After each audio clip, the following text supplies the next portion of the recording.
Hello brothers and sisters, welcome to our channel.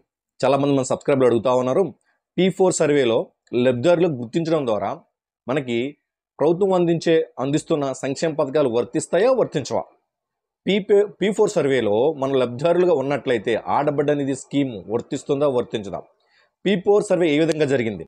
P4 సర్వేలో లబ్ధిదారులకు గుర్తించినట్లయితే మనకు వచ్చే లాభం ఏంటి? ఏదైనా నష్టం ఏమైనా ఉందా? అలాగే P4 సర్వే మీద గ్రామ సభలు జరుగుతూ ఉన్నాయి కదా, అందులో మన పేరు ఉందా లేదా అని మనం ఎలా తెలుసుకోవాలి? పూర్తిగా P4 సర్వే మీద పూర్తిగా అనాలిసిస్ చేసి దానివల్ల ఉపయోగం ఏంటి, నష్టం ఏంటి అనేది పూర్తిగా తెలియజేయడం అని చెప్పేసి మన సబ్స్క్రైబర్లు అడుగుతూ ఉన్నారు. నేను ఈరోజు క్లియర్గా ఎక్స్ప్లెయిన్ చేస్తాను. సో దయచేసి వీడియో లైక్ చేయండి, 10 మంది ఉపయోగపడుతుంది.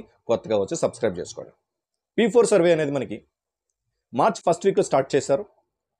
ఈ యొక్క సర్వేని సచివాలయ సిబ్బంది ఇంటింటికి వెళ్ళి P4 సర్వేకి సంబంధించి కొన్ని ప్రశ్నలు అడిగి అక్కడ ఆ సర్వేలో ప్రజలు ఎవరైతే P4 సర్వే మీద అవగాహన కలిగి ఉన్నారో వాళ్ళకి చెప్పిన క్వశ్చన్స్కి ఆ సచివాలయ సిబ్బంది ఆన్సర్లు చేశారు.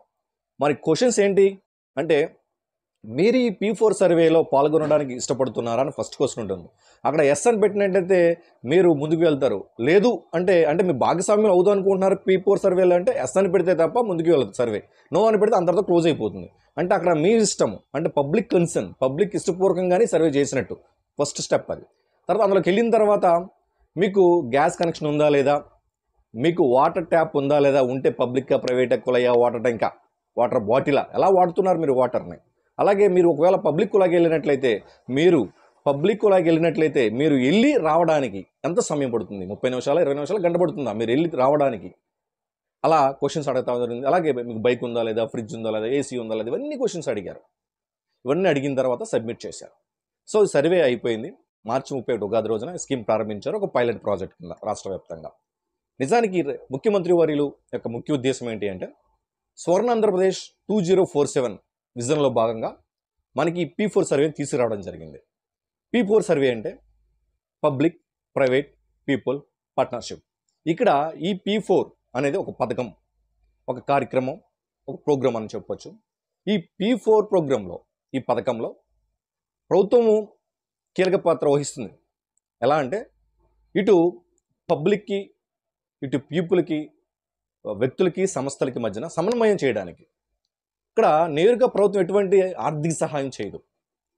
అంటే మనకి విజన్ 2047 స్వర్ణాంధ్రప్రదేశ్లో భాగంగా పేదరిక నిర్మూలన, జీరో పావర్టీ, ఇవి ఏవైతే ఉన్నాయో జీరో పావర్టీ, అందులో భాగంగానే మనకి జీరో పావర్టీలో పేదరిక నిర్మూలనలో భాగంగానే ప్రభుత్వము అనేక రకాల సంక్షేమ పథకాలు అందిస్తుంది. అంటే ఇప్పుడు పెన్షన్ ఇవ్వచ్చు, 4,000 ఇస్తున్నారు, 6,000 ఇస్తున్నారు, 15,000 ఇస్తున్నారు. అంటే నేరుగా ఆర్థిక సహాయం చేస్తుంది. ఎందుకంటే అట్టడుగులో ఉన్న పేదవాళ్ళకి ఆర్థిక సహాయం చేసి వాళ్ళని పేదరికం నుంచి తీసుకురావాలి, పైకి తీసుకురావాలని చెప్పేసి. ఈ పేదరికంలో నుంచి అట్టడుగులో ఉన్న పేదవారిని పైకి తీసుకురావాలని భాగంగానే P4 సర్వేలో భాగంగా, P4 పథకంలో భాగంగా మనకి సమాజంలో ఉన్న ధనికుల్లో టాప్ 10%లో ఉన్న వాళ్ళ నుంచి, అదే సమాజంలో ఉన్న బోటంలో ఉన్న కట్టిక పేదవారు, నిరుపేదలు ఎవరైతే ఉన్నారో ఆ యొక్క ధనికులకి నుంచి ఈ పేదవారికి, ఆ ధనికులు అనేవారు వ్యక్తులు అవ్వచ్చు, సంస్థలు అవ్వచ్చు, చారిటీస్ అవ్వచ్చు, క్లబ్స్ అవ్వచ్చు, వాట్ ఎవర్, వాళ్ళు ధనికుల నుంచి ఈ పేదరికంలో ఉన్న వాళ్ళకి ధన రూపేణ, వస్తు రూపేణ ఆర్థిక సహాయం చేయాలని చెప్పేసి ప్రభుత్వం నిర్ణయం తీసుకుంది. వాళ్ళని ఒక ప్లాట్ఫామ్ మీద తీసుకురాబోతుంది. ఎవరైతే బిలో 20% పేదవారు ఉన్నారో వాళ్ళని మనము బంగారు కుటుంబాలు అంటాం. ఓకేనా? అలాగే ఎవరైతే ధనికులు 10% ఉన్నారో వాళ్ళని మనం మార్గదర్శులు అంటాం. మార్గదర్శకులు. సో ఆ టాప్ సమాజంలో టాప్ 10%లో ఉన్న ధనవంతుల్ని మనం మార్గదర్శులు అంటున్నాం. అదే సమాజంలో బోటంలో ఉన్న 20% నిరుపేదలను మనం బంగారు కుటుంబములు అంటాం. ఇప్పుడు దీనికి ఏంటంటే, ఇప్పుడు నేను ప్రభుత్వాన్ని, నేను గవర్నమెంట్ అయితే, నేను సీఎం గారిని అయితే నేనేం చేస్తున్నానంటే ఒక ప్లాట్ఫామ్ క్రియేట్ చేస్తున్నా. దాన్ని మనము సమృద్ధి బంధన్ అనే ప్లాట్ఫామ్ క్రియేట్ చేస్తున్నాం. సమృద్ధి బంధన్. సో ఆ ప్లాట్ఫామ్లో ఇప్పటికే మనము ఒక 20 లక్షల మంది కుటుంబాలను గుర్తించడం జరిగింది. అందులో 80,000 పైచిలుకు కుటుంబాలు, బంగారు కుటుంబాలను సర్వే చేసిన 80,000 బంగారు కుటుంబాలను గుర్తించడం జరిగింది. వీటిని అన్నిటిని కూడా ఈ యొక్క సమృద్ధి బంధన్ పోర్టల్లో మనం నిక్షిప్తం చేస్తాం, నమోదు చేస్తాం. అంటే ఆ పైన మార్గదర్శకులు ఎవరైతే టాప్ 10%లో ఉన్న ధనవంతుల్ని, బోటంలో ఉన్న బంగారు కుటుంబాలు 20% ఎవరైతే ఉన్నారో వాళ్ళని కలుపుతూ ఒక ప్లాట్ఫామ్ వచ్చింది. అదే సమృద్ధి బంధన్. పోర్టల్. ఆ పోర్టల్‌లో వీళ్ళిద్దరిని సమన్వయం చేస్తూ ఈ యొక్క ధనవంతులు, ఈ యొక్క పేదవారికి సహాయం చేసే విధంగా. ఓకేనా? మనం కార్పొరేట్ సంస్థలకు సంబంధించి CSR కార్పొరేట్ సోషల్ రెస్పాన్సిబిలిటీ అని పదవిని ఉంటాం.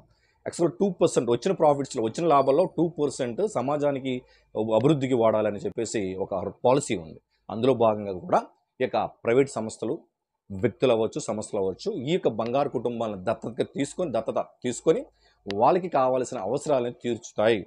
ఓకేనా? ఇప్పటికీ కనీసం గ్యాస్ కనెక్షన్ కానీ, వాటర్ ఫెసిలిటీ కానీ, అలాగే ఎలక్ట్రిసిటీ ఫెసిలిటీ కానీ లేని కుటుంబాలు మనకి సమాజంలో ఉన్నాయి. వాటిని గుర్తించి, వాటిని బంగారు కుటుంబాలుగా యొక్క సమృద్ధి బంధన్ యోజనలో నమోదుపరిచి, ప్రభుత్వము నేరుగా కాకుండా సంస్థల ద్వారా ఆర్థిక సహాయం చేస్తుంది. ఓకేనా? ఇది ఒక ప్రాసెస్. ఈ ప్రాసెస్‌లో భాగంగా మనకి అందరూ వచ్చే కామన్ డౌట్ ఏంటంటే, ఈ యొక్క బంగారు కుటుంబాలు అవ్వచ్చు. అంటే P4 సర్వేలో లబ్ధిదారుడుగా, బెనిఫిషియరీగా నమోదు అవ్వటం వల్ల మనకి ప్రస్తుతం వస్తున్న సంక్షేమ పథకాలు కావచ్చు, భవిష్యత్తులో రాబోయే సంక్షేమ పథకాలు కావచ్చు, వీటికి ఆపే నష్టం ఏమైనా ఉందా? అంటే వీటిని ఏమైనా ఆపుతారా?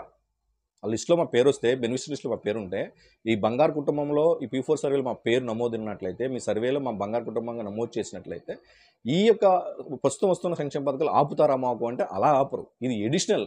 అది అదనంగా వచ్చే లబ్ధి తప్ప, ప్రస్తుతం వస్తున్న, రాబోయే రోజుల్లో వస్తున్న సంక్షేమ పథకాలు మీకు ఆగవు. ఇది అడిషనల్ బెనిఫిట్ అని చెప్పొచ్చు. అడిషనల్ అదనంగా వచ్చే లబ్ధి అని చెప్పొచ్చు. ఇప్పుడు మనకి గ్రామ సభలు ఏర్పాటు చేయడం జరుగుతుంది. నెల 15 నుంచి 20 తారీఖు వరకు. అది గ్రామ వార్డు సచివాలయాల్లో చేస్తూ ఉన్నారు. ఈ సభల్లో ఏదైతే బంగారు కుటుంబాలు ఉన్నాయో వాటి మీద గ్రామ సభ జరుగుతూ ఉంది.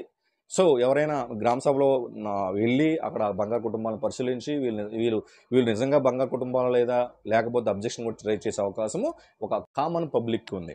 ఆ ఊర్లో మీరు ఒక గ్రామ సభలో మీరు వెళ్ళి అక్కడ ఆ గ్రామ సభలో పేర్లు ఉంటాయి కదా, లిస్టు చేస్తారు, చదువుతారు కదా, అందులో మీకు ఏమైనా సందేహాలు ఉంటే నివృత్తి చేసుకోవచ్చు, అబ్జెక్షన్ ఉంటే తెలియజేయచ్చు.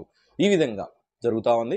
ఆగస్టు 15 నాటికి ఈ యొక్క పథకాన్ని ఫుల్ఫిల్ చేయాలని చెప్పేసి రాష్ట్ర వ్యాప్తంగా ఉన్న 20 లక్షల బంగారు కుటుంబాలని అందులో ఆ యొక్క సమృద్ధి బంధన్ యోజనలో నమోదు చేసి ఈ యొక్క ఆర్థిక లబ్ధాన్ని ఈ జీరో పావర్టీ నుంచి ఆ పేదరిక నిర్మూలించి ప్రజలు ఎవరైతే ఉన్నారో వాళ్ళకి అదనంగా సంక్షేమ పథకాలు అందించాలనేది ప్రభుత్వం ఉద్దేశం. మీకు అర్థమవుతుంది అనుకుంటున్నాను. ప్రభుత్వం ఒక సమన్వయకర్తగా మాత్రమే ఉంటుంది తప్ప నేరుగా ప్రభుత్వం ఎటువంటి సంక్షేమ పథకము ఈ P4 సర్వేలో, ఈ P4 పథకంలో ఇవ్వదు. అటు ధనవంతుల నుంచి అంటే మార్గదర్శకుల నుంచి ఇటు బంగారు కుటుంబాలకి మధ్యలో సమన్వయకర్తగా ఉంటుంది. ఓకేనా? సో దీన్ని మీరు అర్థం చేసుకోవాలి. సింపుల్గా P4కి సంబంధించింది ఇది.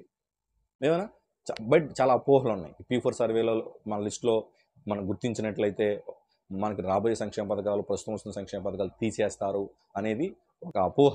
దానిని మీరు పక్కన పెట్టేసేయాలి. సో మీరు అర్హులని భావించినట్లయితే ఒకసారి మీ గ్రామ సభలో మీ పేరు కూడా నమోదు చేసుకోవచ్చు. ఓకేనా? ఏమైనా డౌట్స్ అని కామెంట్ చేయండి. నేను ఆన్సర్ చేయడానికి ప్రయత్నిస్తాను. మంచి వీడియో చేస్తాను. అందరూ బాగుండాలి, అందరూ మంచిగా జరగాలి. జై హింద్.